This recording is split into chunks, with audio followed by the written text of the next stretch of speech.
Aujourd'hui, j'ai entendu M. Fillon dire à la télé, fier bien sûr comme un Oscar, que le chômage a baissé de 58 000 chômeurs et que ce serait grâce à son gouvernement. Elle est bien grosse cette vanne. Les entreprises, voyez-vous, en hiver, ils mettent des gens au chômage parce qu'il y a moins de travail. Et au printemps, ils embauchent à nouveau parce qu'il y a à nouveau plus de travail. Et c'est à cause de ça qu'il y a 58 000 chômeurs de moins. Alors ce n'est pas la peine de se vanter que c'est grâce à son gouvernement. Et bien sûr, cela se passe tous les ans.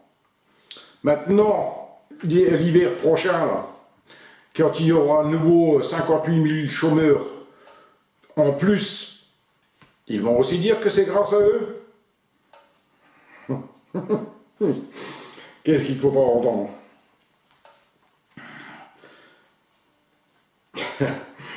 Excusez-moi, mais bon, ça me fait rire, quoi.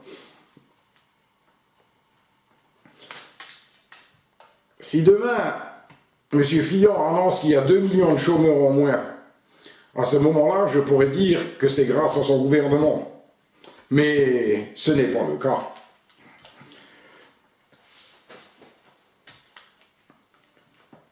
Bien sûr, on peut dire n'importe quoi, pourvu que ça ramène à des fins présidentielles. N'est-ce pas, M. Fillon? Le samedi 28 mai, j'ai écouté au Public Sénat que vous avez dit, M. Fillon, que la SNCF, quand elle fait grève, elle prend les Français en otage. Ah, bien sûr, hein, ils font surtout pas grève à cause du pouvoir d'achat. Non, c'est surtout pas à cause de ça. Et en plus, vous avez dit que le pouvoir d'achat est plus abordable que dans les pays d'Europe. Alors attendez voir, Monsieur Fillon, dans quelle nuit vous avez rêvé ça? Alors dites-moi voir pourquoi que les frontaliers vont faire leurs courses en Allemagne, en Belgique, au Luxembourg, en Espagne, en Italie, en Angleterre, en Suisse. C'est parce qu'ils sont plus chers que nous.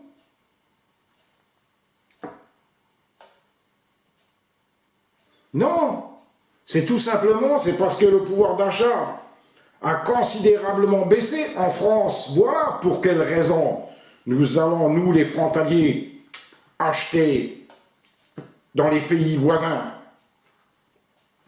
Vous pouvez me dire comment se fait-il qu'au Luxembourg, l'essence, les carburants, sont 30, 40 centimes moins cher que chez nous, alors qu'ils payent le même prix, le baril, que nous. Mais ça, vous ne le dites pas. Bizarre, hein? Et vous dites, la pauvreté a reculé en France. Je ne sais pas où c'est que vous allez chercher tout ça. Pourtant, cette année, les Restos du Cœur, toutes les associations, ils ont dit on n'arrive plus à donner assez à manger aux pauvres parce qu'il y en a de plus en plus. Sont-ils des menteurs?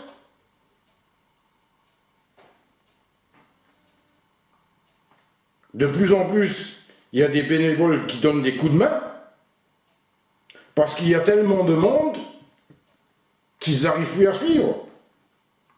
Je ne comprends pas. Est-ce encore une fois une manœuvre présidentielle pour faire croire aux gens que tout va mieux? Et pourtant, voyez-vous, au mois de mai, encore une fois, les prix ont fortement augmenté. Et vous vous dites qu'il y a moins de pauvres. Ah là là là là, jusqu'où vous allez, hein. Voyez-vous, j'ai déjà entendu comme quoi on a dit que nous sommes en sortie de crise. Que en sortie de crise, bien sûr, hein, on n'est pas encore sorti de la crise. Hein. Mais ça va venir dans deux ou 3 mois, ils vont le dire, hein, ne vous inquiétez pas. Hein.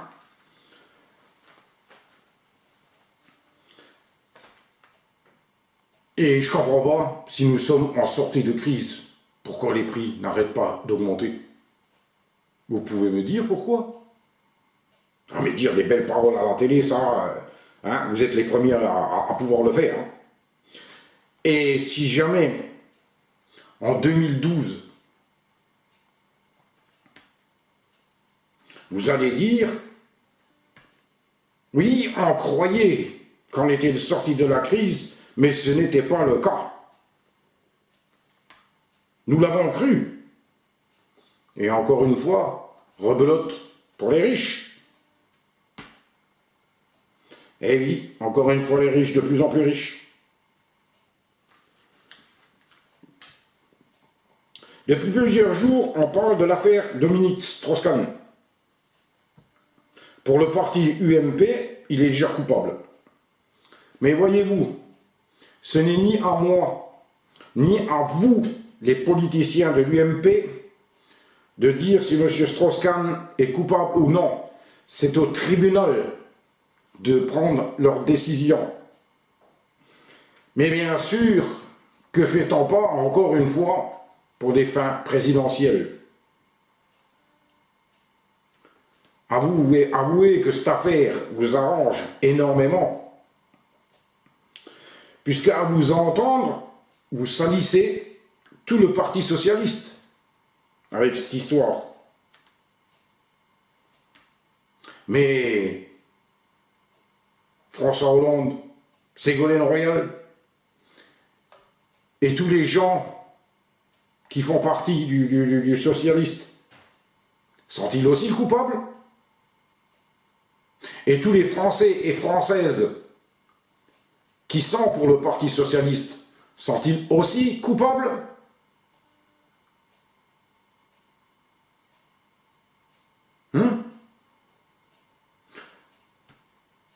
Vous savez, vous nous donnez vraiment l'impression que tout le monde est coupable. Hein.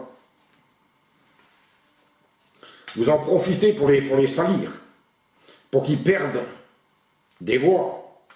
Mais si c'est ça, votre manœuvre politique, alors, pauvre France, parlez donc plutôt du pouvoir d'achat, que vous n'aimez pas en parler, au lieu de sortir vos conneries là. Et pourtant, voyez-vous, M. Strauss-Kahn était un de vos amis. Vous avez bu ensemble, vous avez mangé ensemble, vous avez fait des fêtes. Et aujourd'hui, pour des fins présidentielles, vous êtes en train de matraquer tout le Parti socialiste. Je comprends pas. Je vais vous parler des centrales nucléaires. On nous a fait croire que Tchernobyl, la radioactivité n'avait pas atteint la France. Pour quelle raison? Et pourtant, aujourd'hui, il s'avère que c'était que des mensonges.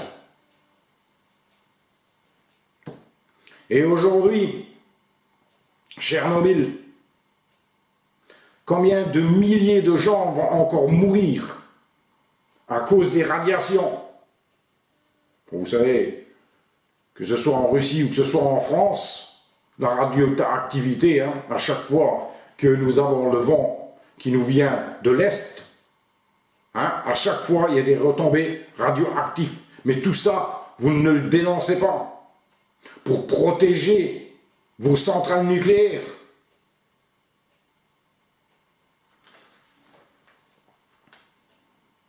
Vous savez, pendant des décennies, Tchernobyl va être contaminé à 60 km à la ronde plus personne ne pourra habiter.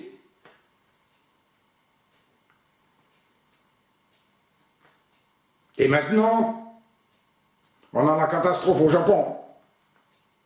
Ils vont encore nous dire comme quoi ce n'est pas dangereux. On va encore une fois nous mentir.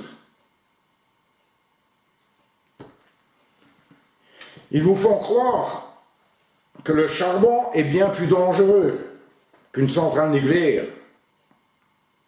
Ah oui? Et pourtant, vous voyez, il y a à peine quelques années, on avait des milliers, des centaines de milliers de locomotives qui marchaient au charbon. Les centrales électriques qui tournaient au charbon. Tout le monde se chauffait au charbon. Et pourtant, on n'a pas eu autant de cancers comme il y a aujourd'hui. Je vais vous dire pourquoi. Pour quelle raison qui sortent des conneries pareilles? C'est parce que le nucléaire est beaucoup moins cher que le charbon. Voilà pour quelle raison. Parce qu'avec le nucléaire, ils se font des milliards d'euros. Donc on n'arrête pas de vous mentir. Et au Japon, pendant combien de milliers d'années? Bien sûr, la catastrophe au Japon est bien beaucoup plus grande que celle de Tchernobyl. Pendant combien de milliers d'années, plus personne ne pourra vivre sur le sol à 100 km à la ronde. Et combien de milliers, voire des millions de cancers cela va-t-il entraîner? Voyez-vous, si dans les 4 parties de la France, une centrale nucléaire exploserait, toute la France serait contaminée. Plus personne ne pourrait y vivre. Mais bien sûr, aujourd'hui, pour le fric, on est en train de foutre le monde en l'air. On s'en fout. Ils s'en foutent qu'ils détruisent le monde ou pas. Mais c'est ce que vous voulez donner en héritage à vos enfants. Vous savez, dans quelques années, ils vont dire « Ouais, ces gens-là, c'était des criminels. Ils le savaient. » Hein? Aujourd'hui, on a des fleuves. On pourrait y installer des centrales qui marchent à la force de l'eau. Et même on pourrait utiliser l'eau de mer pour faire des centrales. Mais bien sûr, cela coûterait beaucoup trop cher aujourd'hui. Aujourd'hui, on fournit de l'électricité avec les éoliennes, d'énergie solaire.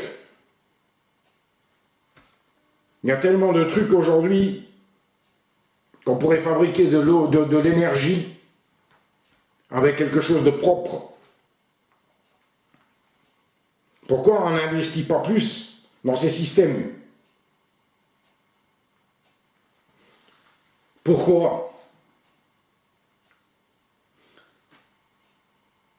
Dans une centaine d'années, ou dans 200 ans, ils vont dire ils ont fait des crimes contre l'humanité. N'est-ce pas? Le nucléaire, c'est dangereux, c'est très dangereux. Mais du moment que M. Sarkozy dit que nos centrales nucléaires sont sûres, il a tendance à oublier que le risque zéro, ça n'existe pas. Hein. Mais bon, on s'en fout, quoi. Je vous remercie beaucoup de m'avoir écouté et je vous dis à bientôt. Et monsieur les politiciens, Faites un peu attention à ce que vous dites à la télévision, parce que tout ce que vous dites, je vais le retenir contre vous. Salut et à bientôt.